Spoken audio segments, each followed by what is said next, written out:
The Umrah is considered a minor pilgrimage compared to the Hajj. And the rituals of Hajj are also far more greater and a little bit more, you could say, cumbersome than actually the rituals of the Umrah.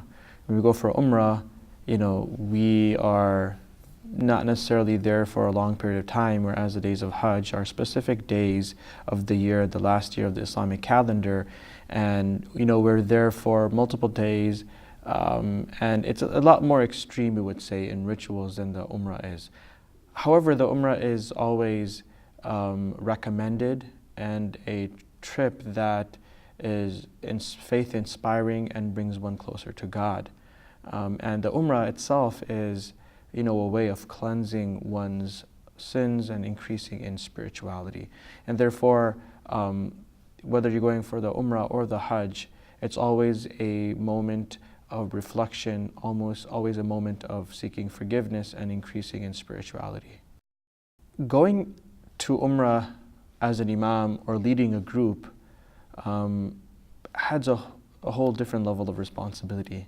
As a pilgrim, or as an imam, I still have to perform the same rituals as everybody else. I still have to perform the actual Umrah, but at the same time, I have 50 or 60 people that I'm leading, making sure that every one of them, or most of them, or at least all of them are, performing it properly, that they seem confident, they seem ready, that they know what to do at what time, what to say at what time.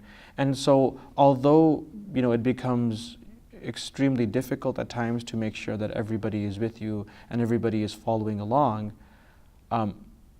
however, the experience of serving the people, the experience of serving the pilgrims, and seeing the emotions that they experience, seeing how they connect to God when they are in Mecca, when they are in the city of Medina, is something that becomes a moment of reflection and even increasing of spirituality for myself.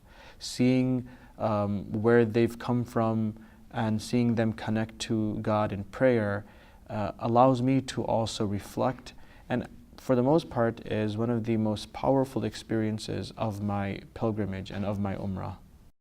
So apart from going and performing the actual rituals when we go for Umrah or Hajj, one beautiful part about the journey is that we're able to relive the life of the Prophet Muhammad, peace be upon him, and also relive the experiences of the Prophet Abraham, peace be upon him.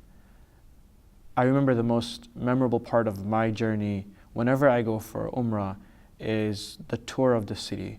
And when we're able to walk in the footsteps of the Prophet, peace be upon him, pray in the areas where he prayed. When I was able to take the group around and show them that this is where the Prophet lived, this is where the Prophet grew up, this is the area that the Prophet migrated from Mecca to Medina, this is the cave that he received the first revelation. We climbed up the mountain of light, and on top of the mountain of light is a cave of Hira. That's where the Prophet used to come out and contemplate for days on. We were able to climb that. We climbed up this mountain, I want to say around 11 p.m. late at night after the sun went down, because we wanted it to be a little bit cooler. But it took us about an hour and a half going up there. We went up there, got to experience the city of Mecca from above on top that mountain. Also were able to sit in the place where the Prophet received revelation, the first time the Quran was revealed to him.